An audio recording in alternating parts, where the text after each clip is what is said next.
साथीहरु यहाँ हेर्नु न BBL मा चाहिँ सन्दीप लामिछानेले तेस्रो ओभर गरेर राखेका हुन्छन् हैन। अनि त्यसपछि तेस्रो ओभरको हाइलाइट हेरौँ है त।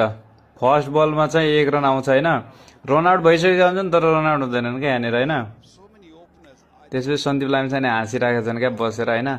त्यसपछि यहाँनिर चाहिँ खै के भनिरहेका छन् सन्दीपले चाहिँ ओके ओके भन्दैछन्। ओके ठिक छ भन्दैछन् हैन। त्यसपछि दोस्रो बल गर्छन्, दोस्रोमा पनि 1 रन आउँछ क्या। दोस्रो बलमा पनि 1 रन हैन।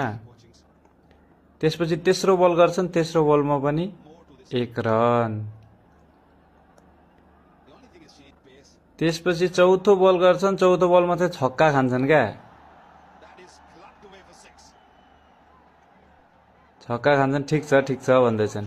ओहो हो छक्का खाइयो भन्दैछन् हैन। त्यसपछि पाँचौं बलमा 1 रन है त।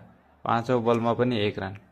अनि सबभन्दा हेर्न लायक विकेट भनेको चाहिँ यो छ क्या। हेरौँ न बोल्ड यो हो नि त हैन। 3 विकेट गएको छ अहिलेसम्म। 3 मा चाहिँ 2 विकेट चाहिँ सन्दीप लामिछानेले लिएका छन् हैन। बोल्ड खतरा हानिदिन्छन् क्या।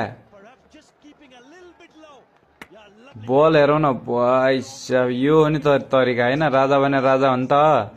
रोनी चाहिँ 34 मा 41 बनाएर गयो हैन। साथीहरु सन्दीप लामिछानेको विकेट चाहिँ कस्तो लाग्यो कमेन्ट गर्नु त।